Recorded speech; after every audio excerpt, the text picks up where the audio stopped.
Yeshua about reincarnation. And he said, I'd rather not look at it in the traditional way. He said the traditional way suggests that you come and go in and out between nowhere and living. And you're climbing up an evolutionary ladder where through living you become more or less than you were. He said that's really not the way it is. He said you have one life. It's eternal. You have many chapters. And those chapters move in and out of focus according to your purpose and according to how the will of God passes through you and wants to move through you into creative manifestation. And that very much reconciled with me many people's perception of having lived before, which we even have in the Bible references to that. Someone asked Jesus if he was Elijah. He said, no, that was John the Baptist. Yes. So we only come, for sure, we only come to earth one time. No. You have one eternal life. That is in all dimensions, eternally. So then you come to earth,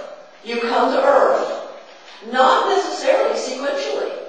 Not in the sense of the ladder, the evolutionary wheel as the Hindus represented.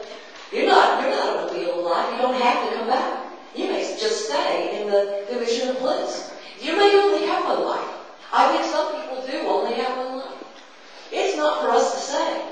He said, you will be according to your love. If your love brings you back, then you'll be back. Are there other places? Yes. He said, in my Father's house are many mansions. There are many places to go. There is heaven. So the family stay together? Yes. He said, you will stay with your loved ones because you will attract to you those you love who love you. I know I've stayed with my mother. I'm still with my dad. I mean, he's gone to, well, not gone, but, he's in a different dimension right now.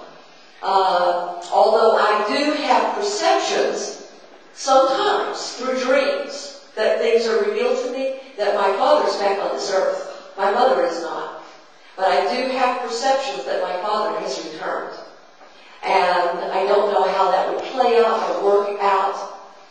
But he told me right after he passed away, he came to me in a dream state and said, I will be your father again. So maybe he's a little boy somewhere growing up to be my dad again. So do they grow up to look the same then? Or do they have different bodies or what? I think that there are always differences and always similarities. Because let's face it, you're growing, you're changing. You don't look the same you haven't had enough decades in your life yet to see how many changes you'll go through. But trust me, you'll look different from decade to decade. And, but you'll look the same also. What's that? You'll look the same also. You'll look different from decade to decade, but there will be something about you that looks the same. And I think it's true with lifetimes. Or with whether we see, I have, in some of my meditations, and especially when I was with Yeshua, I would walk into this place that I would swear was heaven. It was like people describe when they have near-death experiences, they go to this place and they see people, and I would recognize them completely. They weren't incarnate, but I could recognize them by their love. Maybe one of the best ways of explaining this is what Yeshua told me one time, is that it was after he cut the cord and I couldn't see him. But I could always tell when he came in the room. And I said, and he answered in my heart, I said, how can I always tell when it is you walk in the room? And he says, you recognize my love. See, I think our love is like a signatory vibration. And that signatory vibration then leaves an imprint on our DNA. And then our DNA takes on certain configurations.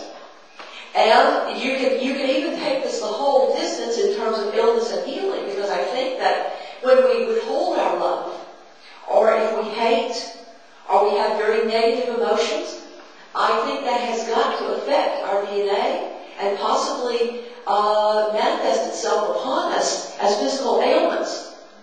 There are people who are beginning to see the correlation between things we say, like Boy, that's a pain in the neck. These people come